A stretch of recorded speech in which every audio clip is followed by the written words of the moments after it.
दुनिया की पहली बड़ी सुपर पावर। इसी इजिप्ट के बारे में आप सल्लल्लाहु अलैहि वसल्लम ने अपनी वफात से पहले ही क्लियरली बता दिया था कि तुम मुसलमान जरूर एक दिन मिस्र को फतेह करोगे। वो एक ऐसी सरजमीन है जहाँ खैरात यानी बहुत सा माल दौलत है। और एक बात याद रखना, उसके लोगों के साथ भलाई का सलूक करना, क्योंकि उनका तुम पर हक है और वो रिश्तेदार हैं। हजरत मोहम्मद सल्लल्लाहु अलैहि वसल्लम की वफात के कुछ ही अरसा बाद खसूसन हजरत उमर बिन खिताब रज़ी अल्लाह ताला अन्हो के दौरे खिलाफत में मिस्र और शाम के बाज़ इलाकों में एक बहुत बड़ी बीमारी ताउन की वबा फैली थी। इस वबा से हजारों अफराद जान बहक हुए, जिनमें कई जलीलुल कदर सहाबे कराम भी शामिल थे, जैसे हजरत अबू उबैदा बिन जराह रज़ी अल्लाह ताला अन्हो, हजरत मुआज़ बिन जबल रज़ी अल्लाह ताला अन्हो और हजरत शर्जील बिन हसना रज़ी अल्लाह अन्हो।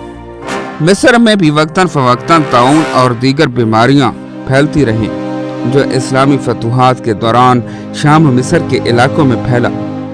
हजरत उमर रज़ी अल्लाह ताला अन्हो ने इस वबा के दौरान एहतियाती तदाबीर अपनाने का हुक्म दिया था और हजरत उमर फारूक रज़ी अल्लाह ताला अन्हो ने एक नया जर्नल मुंतखब किया और वो थे हजरत उमर बिन आस। इस दौरान हजरत उमर बिन आस रज़ी अल्लाह ताला अन्हो की क़यादत में इस्लामी फौज ने मिस्र को फतेह किया। ये एक गैर मामूली फतेह थी, क्योंकि मिस्र उस वक्त बाज़ंतीनी सल्तनत के तहत था, जिसके हुक्मरान कैसर हरकल के मातहत गवर्नर मखसूस थे। मिस्र इस जमाने में एक नहायत अहम मुल्क था। उसकी 3 बड़ी वजूहात थी। दरिया नील की वजह से मिस्र ज़राअत का मरकज था और पूरी बाज़ंतीनी सल्तनत को गल्ला फराहम करता था। ये अफ्रीका और एशिया के संगम पर वाक़ था, जिसकी वजह से उस पर काबिज होना दफाई और तजारती लिहाज से अहम था। यहाँ की ज़्यादातर आबादी कुब्ती ईसाई थी, जो बाज़ंतीनी हुक्मरानों के मुज़ालिम का शिकार थी।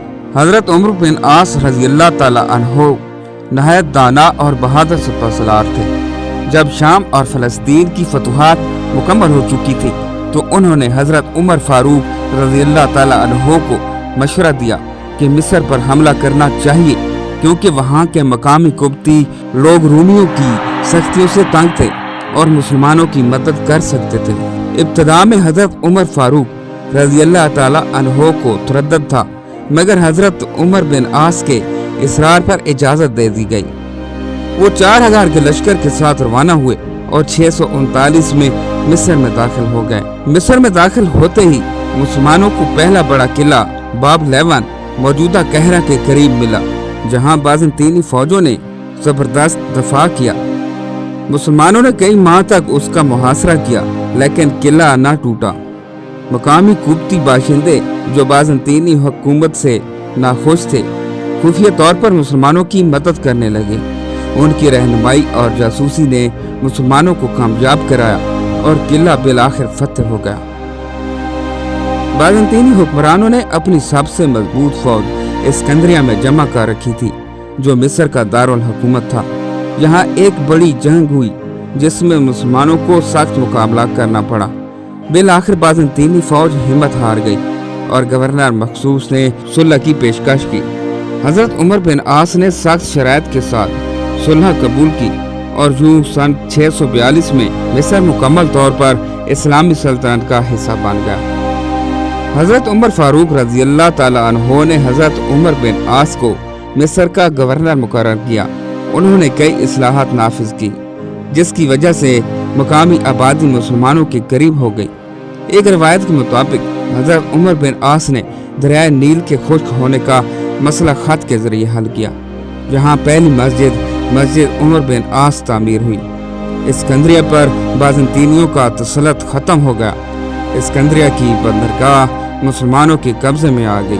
उन्हें मजहबी आज़ादी दी गई। इस्लामी सल्तनत का मजीद फैलाव मुमकिन हुआ। बाद में शुमाली अफ्रीका और अंदलस की फतूहात आसान हो गईं। मिस्र की फतेह हजरत उमर फारूक रज़ी अल्लाह ताला अन्हो की शानदार हिकमत अमली और हजरत उमर बिन आस रज़ी अल्लाह ताला अन्हो की بہادری کا نتیجہ تھی۔ یہ فتح صرف ایک فوجی کامیابی ہی نہیں بلکہ ایک سیاسی اور انتظامی کامیابی بھی تھی، جس نے مصر کو اسلامی تہذیب کا مرکز بنا دیا۔